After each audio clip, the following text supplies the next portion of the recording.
Hi there, my name is Abby, and I have next to me Shelby and Haley, and we are from Hillsborough Community College, part of the Veterinary Technology Program, and we are here to discuss with you today about a zoonotic disease called Rocky Mountain Spotted Fever. What is Rocky Mountain Spotted Fever, Shelby? Rocky Mountain Spotted Fever is a disease transmitted by ticks and is most prevalent in the southeastern and south-central United States. It mainly affects dogs and humans. It's a zoonotic disease caused by the organism Rickettsia rickettsii. It's a seasonal illness which occurs most prominently in spring to fall.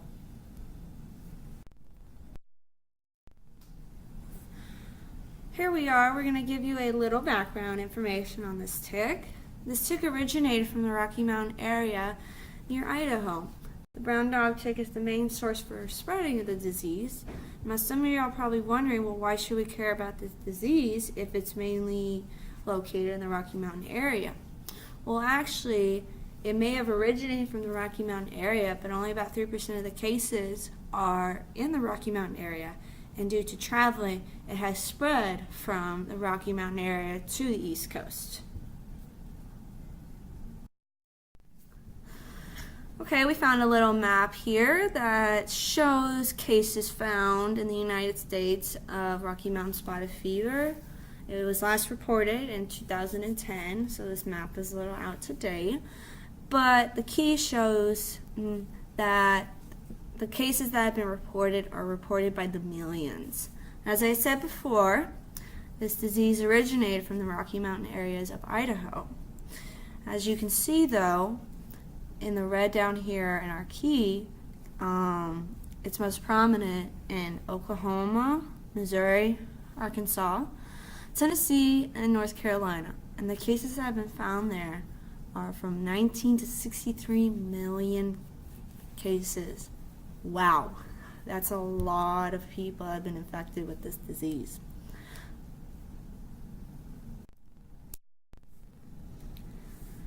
Now you guys are probably wondering how this disease got its name. A guy named Howard Ricketts, who was a pathologist working for the University of Chicago, became very interested in this organism after the first medical report was reported in Snake River Valley, Idaho in 1896. Like I said, he became very interested in this organism as it caused the disease Rocky Mountain Spotted Fever. In 1899, he discovered the vector, the route of transmission, and the organism itself. In 1910, he was doing some research in Mexico City where he isolated the organism itself, which caused the disease typhus. Because of his research, though, he later died from the disease typhus. And in honor of discovering the organism, they gave the organism name in his honor. So, as we told you earlier, Rocky Mountain Spotted Fever is a zoonotic disease. What is a zoonotic disease? It's a disease that can be spread between animals and people, which is caused by viruses, bacteria, parasites, and fungi. Zoonotic diseases are a lot more common than you think. As Miss Shelby explained to you guys in the last slide, what a zoonotic disease is, it's any disease that is transmittable from animal to human. Now you're probably wondering, how is Rocky Mountain Spotted Fever transmitted from dog to human?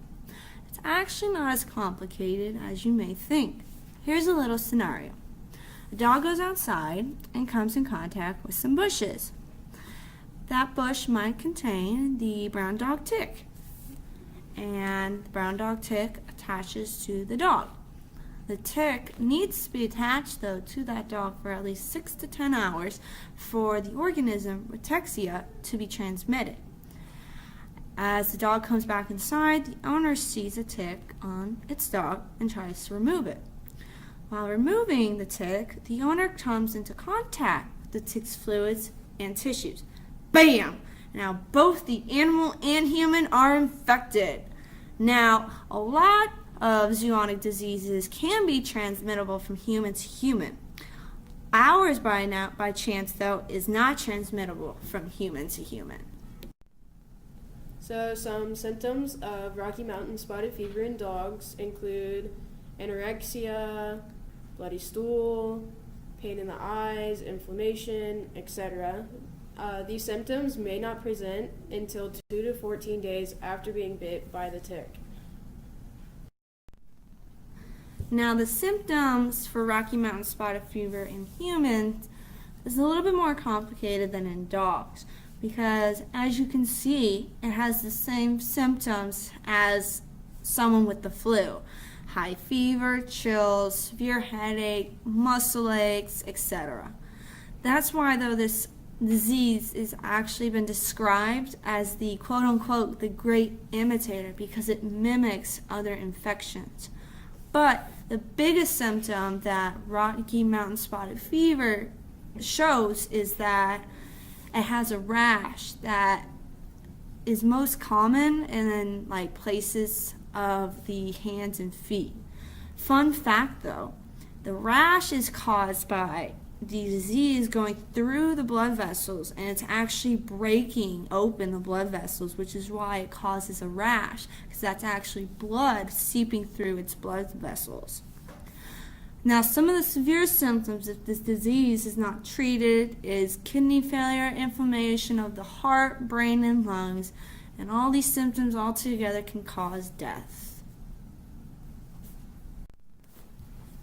Treatment is easy through antibiotics. The most used one is doxycycline, which must be started 5 days after the symptoms have started to avoid death in humans.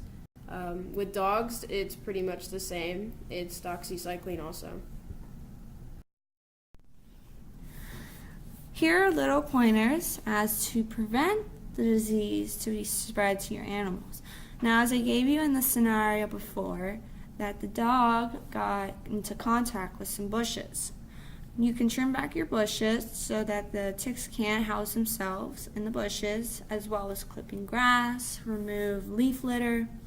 And you also want to limit your contact for the area of your dogs are roaming in, as the tick itself can be hiding or housing itself anywhere in the wild.